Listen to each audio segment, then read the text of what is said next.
एक अट्रॅक्शन असतं, आकर्षण असतं, महिला मोठ्या प्रमाणावर येतात. महिलांच्या मनातल्या भावना काय असतात? बस महिलांना इथेच पांडुरंग दिसतोय, जसं म्हणजे आषाढीला पंढरपूरला ज्यांना जाता येत नाही त्यांना पंढरपूर इथेच आल्यासारखं वाटतं. तो आम्हाला तीच भावना आहे की इथे रुक्माईचं आम्हाला दर्शन मिळते. आम्ही पंढरपूरमध्ये असल्यासारखंच आम्हाला इथेही वाटतं. ह्या मंदिरात आल्या, ह्या मंदिराचं नियोजन कसं आहे आणि भाविकांच्या डोळ्यामध्ये तुम्ही काय बघताय? भाविकांच्या डोळ्यामध्ये इथे सगळं संपूर्ण पंढरपूरच दिसतंय. सगळं दर्शनाचा सगळे लाभ घेत आहे.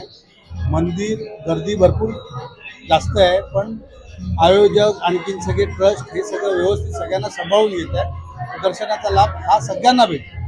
काही तुम्हाला सुद्धा सर्वत्र विठ्ठलाचा जन्मोत्सव उत्सव सगळे, परंतु हे सुद्धा एक ऐतिहासिक मंदिर आहे, बोरोलीचं प्राचीन मंदिर आहे आणि त्या मंदिराबद्दल तुम्ही काय माहिती द्या? आज या मंदिरामध्ये आमच्या बोरोलीमध्ये कोणतेही विठ्ठल मंदिर नव्हतं. त्यावेळेला 1973ला या मंदिराची स्थापना झाली. त्यानंतर एक पत्रे लावलेले होते.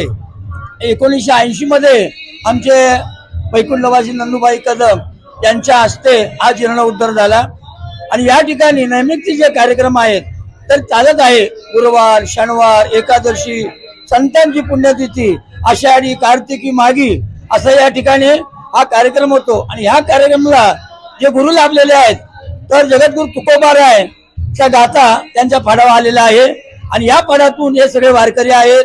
आणि या बोरोलीमध्ये प्रथम हा सप्ताह आहे. कुठे देऊळ नव्हतं.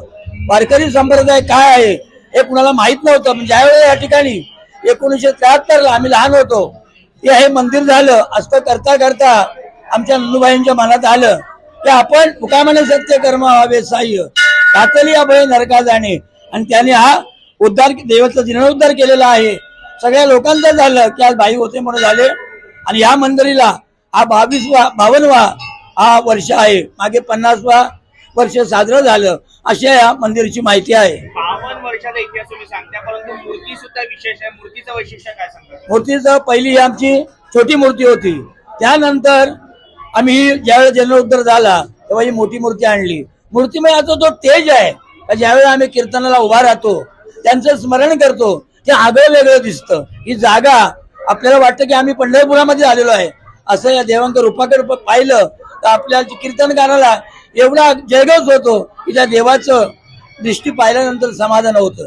जर भाविकांची गर्दीचा आराखडा जर आपण काढला तर साधारणतः दिवसभरात किती भाविक दर्शन घेतात? तरी आता हा जवळजवळ तरी पण आता जे आपल्याला 2-3 हजार तर गेले असतील आणि मला वाटतं 10,000 पण होत असतील. हा 15,000 पण, कारण सुट्टीचा दिवस लोक लवकर येतात.